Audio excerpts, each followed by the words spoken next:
Baby, I love you, baby. Let's come on. Come on. Let's come on. Sheba, family and friends of 21-year-old Alexis Crawford desperately need your help to find her. I just want to say to the city of Atlanta, can you just please help me find my baby sister? And Alexis, we love you. If you out there, you're looking at this, give us a call. We right here with you, okay? Our top story weighing heavily on so many hearts and minds. It is the outcome that everyone feared. Alexis Crawford, the 21-year-old Clark Atlanta student missing for more than a week, has been found dead.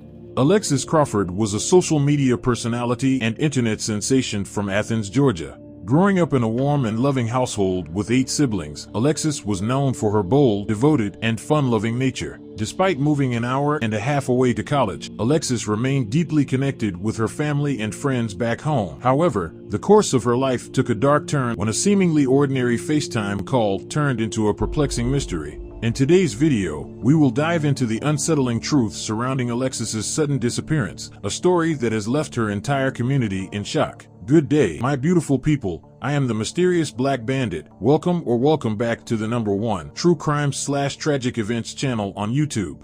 Before we get into this story, make sure you hit that like, subscribe, and turn on those notifications so you don't miss out on any of my videos when I upload. Once you have done that, let's jump into this video.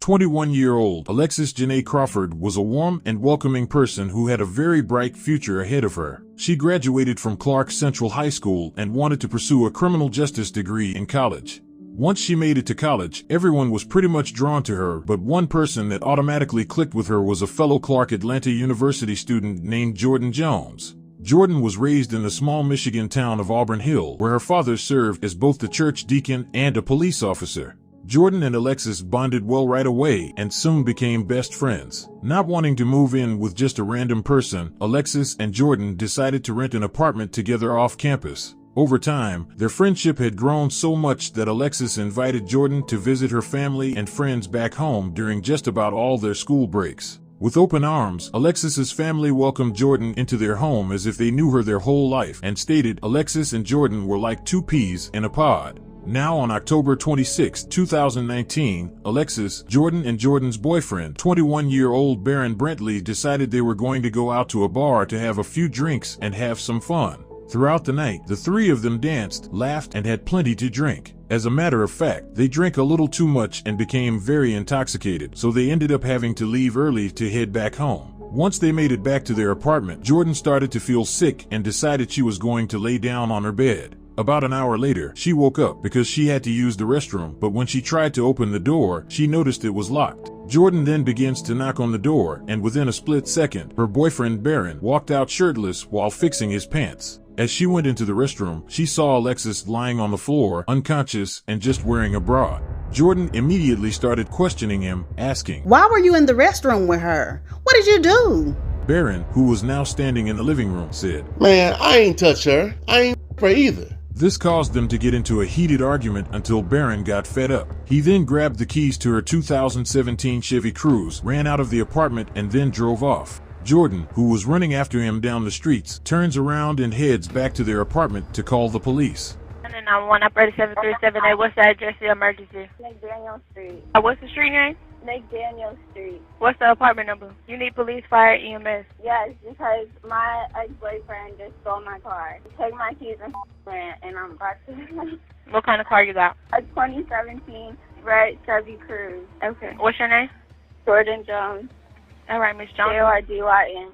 Jordyn also stated on that call that she thinks something happened to her friend but wasn't sure. After making the report, she then called a friend of her older sister named Brittany and asked if she could come over. When Brittany arrived, she walked in and saw Alexis sitting on the floor, crying hysterically. So, she asked her what happened. This is when she informed Brittany that Jordyn's boyfriend assaulted her. Once the ambulance arrived, Alexis was taken to the Grady Memorial Hospital to make sure she was okay. While she was in the hospital, the police arrived and questioned her about what had happened that night. She tells them, "Before I passed out, I remember Barron was touching and kissing on me or something like that. I really truly believe he did something to me while I was unconscious." This prompted the nurses to run a medical examination to verify if she had been assaulted. And when the results came back, they found out that Alexis' suspicions were true. Barron's DNA was discovered in her. After this, the police immediately put out a warrant for Barron arrest, and not even an hour or so later, he was apprehended and put in jail on charges of. Barron eventually bailed out and went straight back to his girlfriend Jordyn to try to convince her that he was so drunk he thought Alexis was actually her in the bathroom that night, and that is the only reason he did what he did. Of course, she believed him and the two made up, but on top of that, Jordyn even lied to Alexis's family and told them Barron's DNA had not been discovered in the examination kit.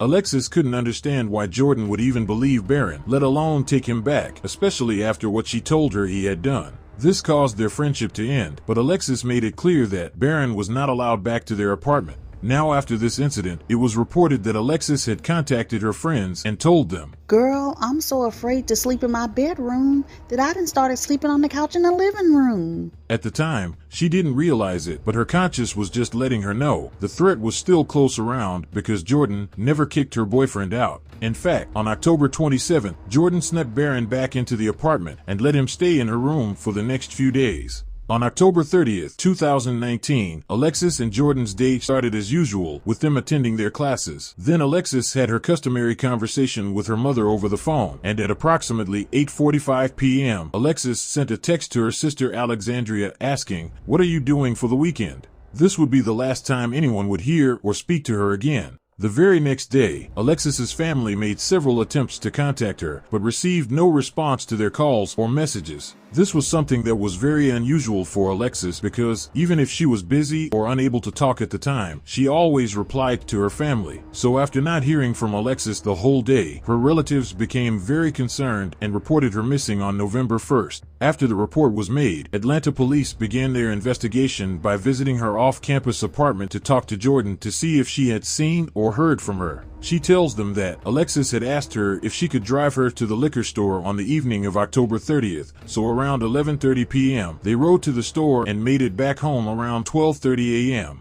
She stated since she had an early class the next morning, she went on to bed, but the next morning when she woke up, Alexis was gone. Alexis's disappearance sparked a statewide search throughout Atlanta. Flyers were placed all around the campus and nearby communities. In a plea for help, Alexis's parents begged for the safe return of their daughter. Baby, I love you, baby. Just come home. Come home, baby. Just come home. I love you. Just come home. I'm not gonna leave until you get home.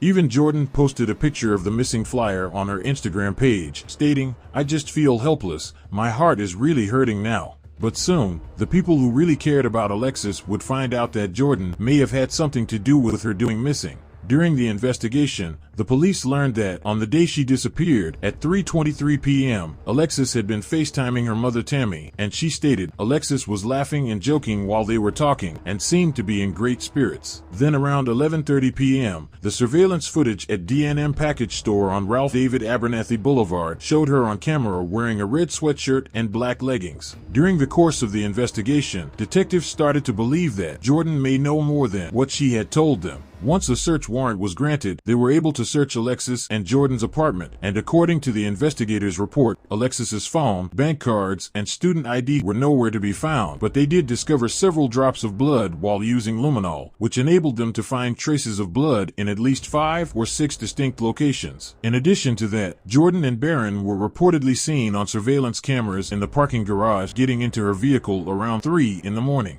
Then Barron, who was driving, brought the vehicle to a stop in front of the elevator entryway, and about 17 minutes later, they left the complex and returned around 4:09 a.m. According to Alexis' phone records, her cell phone had been turned off between 2 and 3 in that same morning. With this information, investigators realized Jordyn's story had some fabrications in it because she told detectives that she had gone to bed at 12:30 that morning. Then, investigators discovered text between Jordyn and her boyfriend in which she ordered him to get it done, meaning destroy the security cameras located in the parking garage. One of Jordyn's friends even contacted the authorities and provided them with a text message Jordyn had sent her asking for a plastic bin. She said that her parents had given her a plastic container so she could pack up some of her belongings since she was moving back to Michigan soon.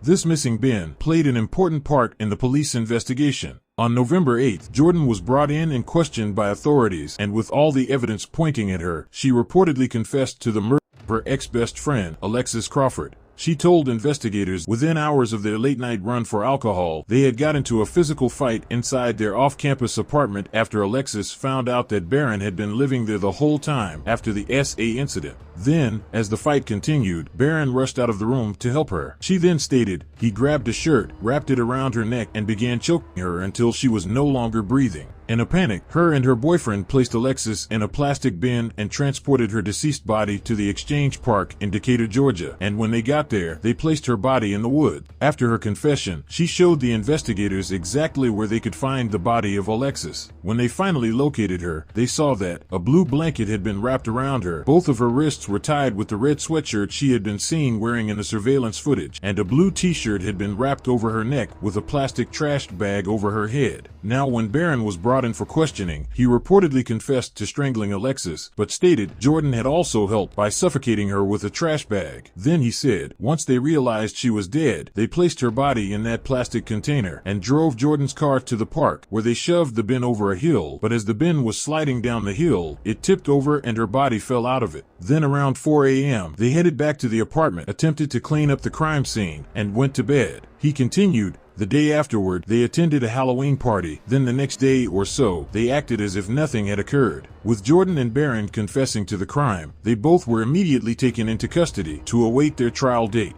In their first court appearance, a grand jury indicted Jordyn Jones and Barron Brantley on several charges that included felony murder, aggravated assault, false imprisonment, and concealing the death of another person. Not only that, Barron was also being charged with the crime of aggravated sodomy. As of May of 2022, the trial for the murder of Alexis Crawford, in which they pleaded not guilty, is ongoing. But there was an issue brought before the court that ruled their confessions had not been freely given, and the Miranda rights were insufficiently given. This means Barron could possibly be granted a bond, because he was never asked whether he was under the influence, or when he had last used drugs, although he informed the officers that he was a drug user.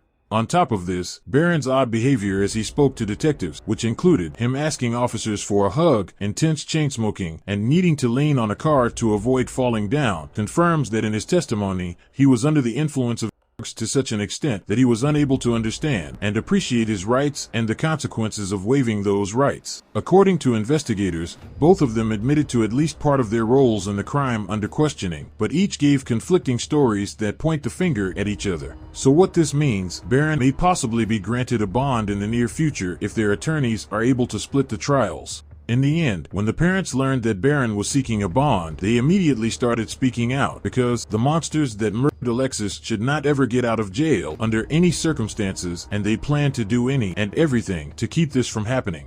And that will bring this heartbreaking story to an end. Alexis and Jordyn had been friends from their freshman year all the way to their senior year. What makes this tragedy all the more difficult to understand is that Jordyn was not just a friend, but was also invited into the home of Alexis, spending precious moments with her and her family. In the wake of this painful loss, the love and memories shared between Alexis and her loved ones continue to shine brightly as they fight this case. I want to send my sincere condolences to anyone that this has affected, and I hope that one day justice is served. Alright, my beautiful family, like always, if you enjoy listening to content like this, make sure you like, subscribe, and turn on those notifications so you don't miss out on any of my videos. Y'all make sure to have a wonderful day, and until next time, stay mysterious, my friends.